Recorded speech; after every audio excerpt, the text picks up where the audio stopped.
Hello friends, आप सभी का स्वागत है फिर से एक न्यू टॉपिक के साथ। आज की सेशन में जो हम कंप्लीट आप सभी के साथ जो बात करने वाले हैं कि सिविल इंजीनियर की मुख्य जिम्मेदारियां क्या होती हैं, जिसको हम कहते हैं responsibility of a civil engineer. इस वीडियो में हिंदी से पूरी टॉपिक को कवर किया गया है, कोई भी इंग्लिश नहीं है। फुल्ली 100 में से 90% मैं कह सकता हूँ कि 90% इसको हिंदी मीडियम में रेडी किया गया है। तो आप अगर किसी भी फील्ड से बिलोंग करते हो, अगर आप साइंस से रिलेटेड भी काम करते हो, अगर आपको नहीं पता ये चीज़ें कि सिविल इंजीनियर का काम क्या क्या होता है, किन मतलब कौन कौन सी फील्ड में वो काम कर सकता है, तो सारे टॉपिक इसी में कवर किया गया है। इसी टॉपिक में मैं ये आपको गारंटी दे सकता हूँ, अगर आप इस वीडियो को देख लेते हो ना, तो उसके बाद आपको कन्फ्यूजन क्रिएट नहीं होगा। सिविल इंजीनियर रहने के बाद भी उन्हें ये चीज़ें पता नहीं होता है कि responsibilities of a civil engineer का क्या होता है, मेरा क्या होता है।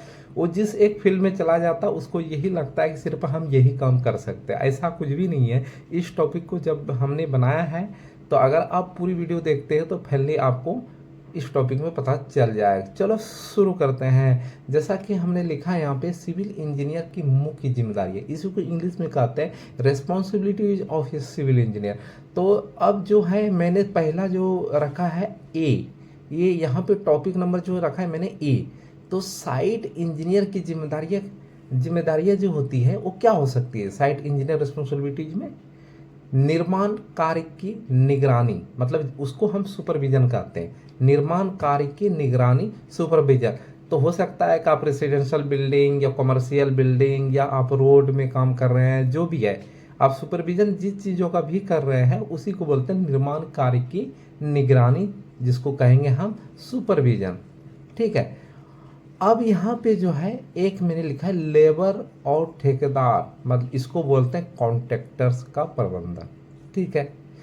उसके बाद थर्ड पॉइंट जो मैंने लिखा है निर्माण सामग्री की गुणवत्ता की जांच, मतलब कोई भी काम हम करते हैं तो उसकी जांच करते हैं। ठीक है। प्रोजेक्ट के डिजाइन और प्लान को फॉलो करना, मतलब जो भी एज पर साइट हमारे पास ड्राइंग आता है उस ड्राइंग को अच्छे तरीके से हम फॉलो अप करते हैं, उसको अच्छे तरीके से रीड आउट करते हैं, फिर उसका हम एग्जीक्यूशन कराते हैं साइट पर। समझ गए।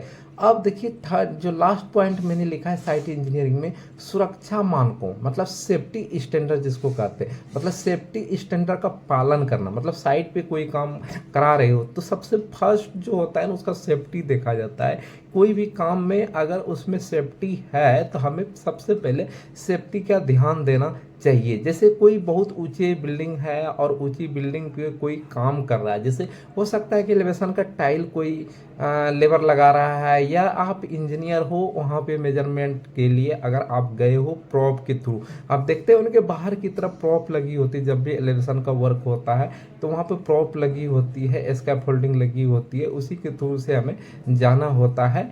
ठीक है, मेजरमेंट के लिए और चेकिंग के लिए। तो उस दौरान जो भी आप जाते हो, जो भी काम करते हो, तो वहाँ पे पहले आपको सेफ्टी रखना बहुत ज़रूरी है। जैसे सीट बेल्ट लगाना ज़रूरी होता है, उसी तरह से आपको हेलमेट की ज़रूरत हो सकता है। पहले हेलमेट होगा, आपकी पूरी सीट बेल्ट होगा, मतलब समझ गए ना, पूरी सेफ्टी पहले आपको ध्यान में रखते हुए फिर उस काम को करें। ठीक है।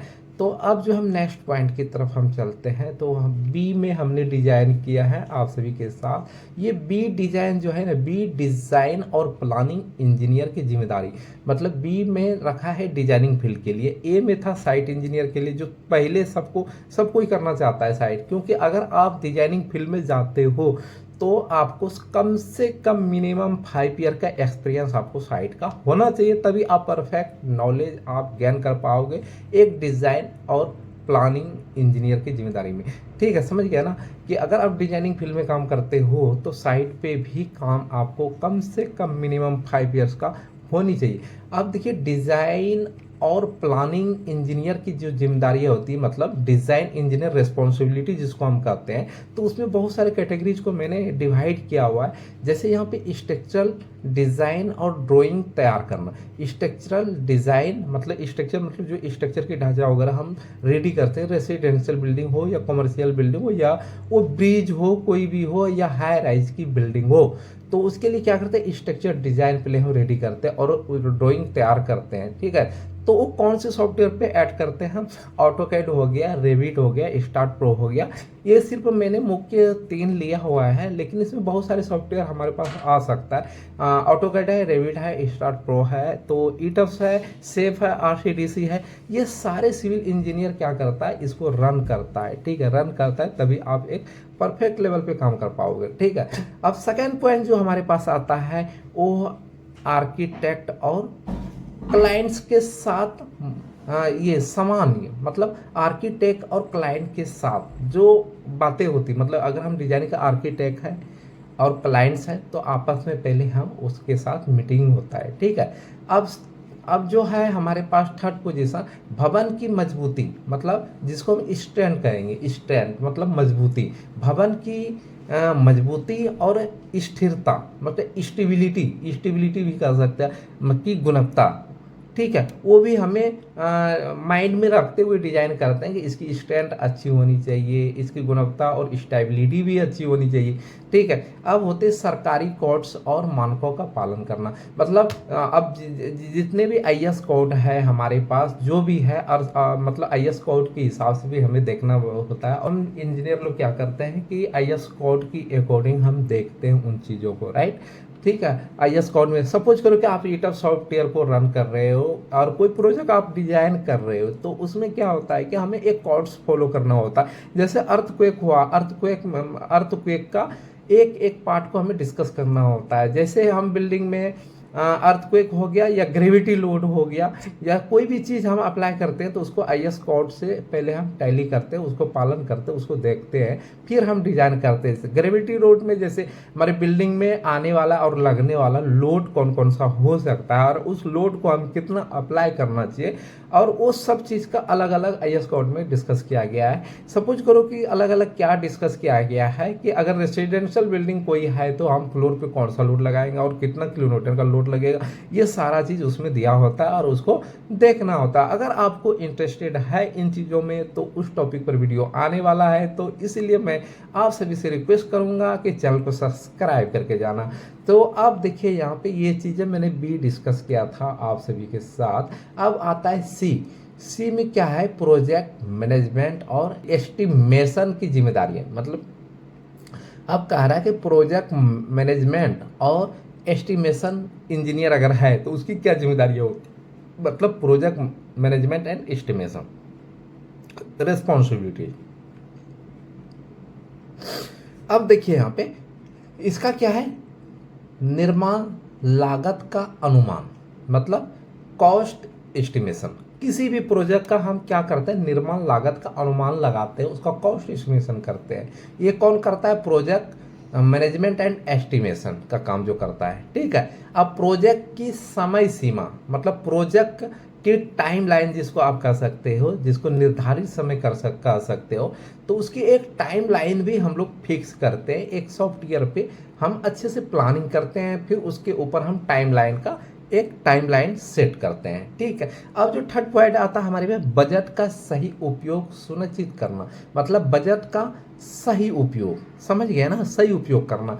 फिर वर्क प्रोग्रेस रिपोर्ट तैयार करना, मतलब साइट पे आज की डेट में कौन सा काम हो रहा है और कल होने वाला काम का क्या है, वो सारी चीज में आता है प्रोग्रेस रिपोर्ट तैयार करना। प्रोग्रेस रिपोर्ट बोलते हैं इसको डीपीआर, डेली प्रोग्रेस रिपोर्ट। वो कैसे बनाता है, क्यों बनाता है और कितनी उसकी बेनिफिट है, वो सारा चीज़ हम नेक्स्ट वीडियो में टॉपिक में हम कवर करेंगे, देखेंगे अच्छे तरह से, और हम सीखेंगे भी कि हम डेली प्रोग्रेस रिपोर्ट को रेडी कैसे करते हैं और उसका क्या रिस्पॉन्सिबिलिटीज होता है, क्या बेनिफिट्स है उनसे।